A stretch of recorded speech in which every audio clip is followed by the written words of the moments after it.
Special Counsel Robert S. Mueller III is shown testifying before a 2013 Senate Intelligence Committee hearing when he was FBI Director. LamarqueReuters Republican activists and lawmakers are engaged in a multi-front attack on Special Counsel Robert S. Mueller III's probe of possible connections between associates of President Trump and Russian agents, trying to stop or curtail the investigation as it moves further into Trump's inner circle. For months, the president and his allies have been seizing on any whiff of possible impropriety by Mueller's team or the FBI to argue that the Russia probe is stacked against Trump, potentially building the political support needed to dismiss the special counsel. Several law enforcement officials said they are concerned that the constant drumbeat of conservative criticism seems designed to erode Mueller's credibility, making it more politically palatable to remove, restrict or simply ignore his recommendations as his investigation progresses. Fox News Channel personality Sean Hannity, one of the president's informal advisors as well as one of his most vociferous defenders, on Tuesday night called Mueller a disgrace to the American justice system and said his team is corrupt, abusively biased and political.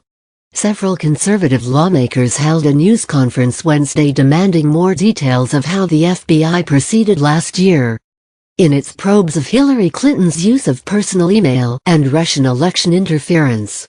This week, the conservative group Judicial Watch released an internal Justice Department email that, the group said, showed political bias against Trump by one of Mueller's senior prosecutors. Fresh ammunition came this weekend, when it was revealed that Peter Strzok, the top FBI agent on Mueller's team, had been removed over politically charged texts he'd exchanged with another former member of the Mueller team, senior FBI lawyer Lisa Page.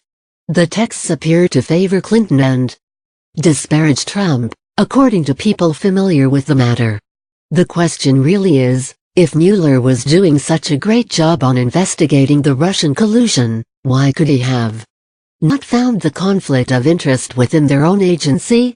Representative Mark Meadows RN.C. asked at the news conference. Meadows, leader of the Freedom Caucus, cited a litany of other issues that he said show bias on the part of the FBI and Mueller, including past political donations by lawyers on Mueller's team. An FBI spokesman declined to comment. Accusations of bias against Mueller from conservatives have become commonplace in the public debate about the president and the Russia probe, and Republicans are expected to grill FBI Director Christopher A. Wray about those matters when he testifies Thursday before the House Judiciary Committee. The chairman of that committee has been pressing the Justice Department to appoint a second special counsel, one to probe Clinton, as well as the FBI's handling of past Clinton-related probes. Law enforcement officials also expect Wray will be pressed on that issue again Thursday in the wake of the Strzok Page revelations, which are being investigated by the Justice Department's Inspector General. Mueller did get a public vote of confidence Wednesday from Deputy Attorney General Rod J. Rosenstein, the senior Justice Department official overseeing the Russia probe, though Rosenstein did not address the Strzok inquiry. In an interview with NBC, Rosenstein was asked whether he was satisfied with what he had seen so far from the special counsel's office, and he said yes and noted that some public charges had been filed.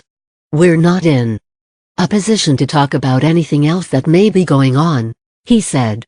View graphic team Trump's ties to Russian interests. Mueller first became aware in late July of text messages exchanged between Page and Strzok, who had been engaged in an affair, according to people familiar with the matter who, like others, spoke on the condition of anonymity to discuss internal deliberations.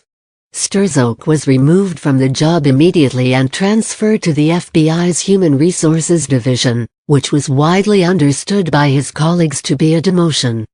Officials have said Page left the Mueller team 2 weeks earlier for unrelated reasons. Trump tweeted this weekend that the FBI's reputation was in tatters.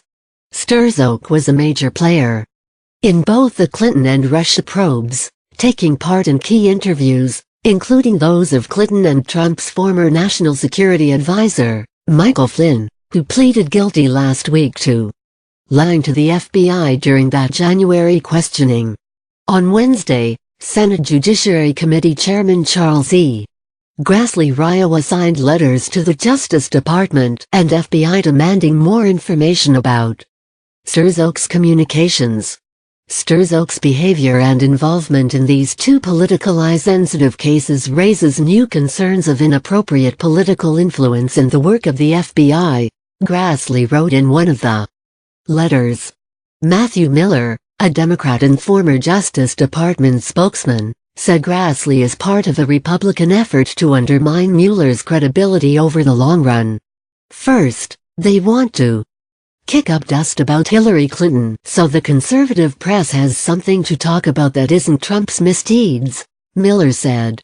The eventual goal, though, is to delegitimize Mueller in such a way that he can either be fired or can be ignored if he concludes the president broke the law.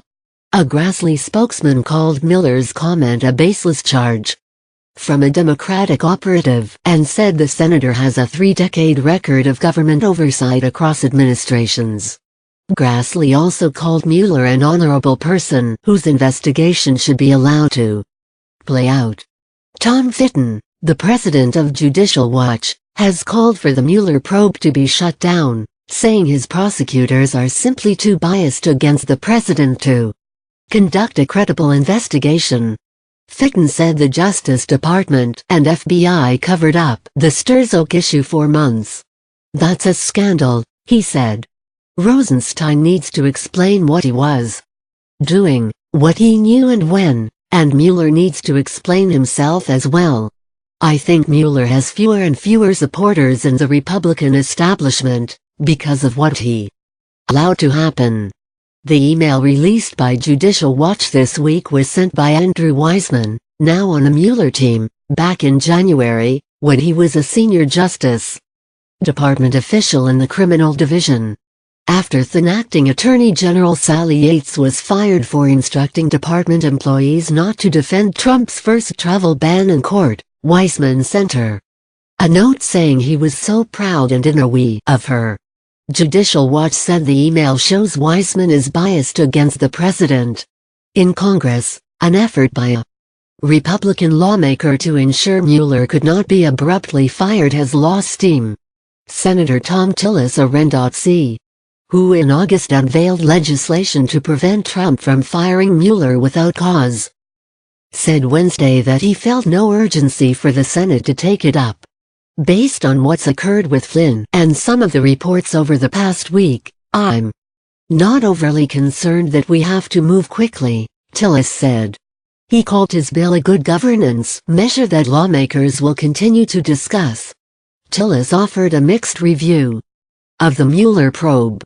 Some of the questions raised about some of the people in the FBI and their behavior and possible biases make you want to go back and look at the role that they played and whether or not there was any bias that was woven into any results or observations they made, Tillis said.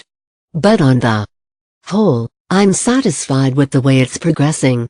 Senate Foreign Relations Committee Chairman Bob Corker, one of his party's most outspoken Trump critics, said he couldn't envision the president firing Mueller. I can't imagine him being terminated, Corker said. To me, that would be a step too far. As for the way the Mueller investigation is proceeding, Corker declined to opine. I have almost no knowledge as to how it's proceeding, he said.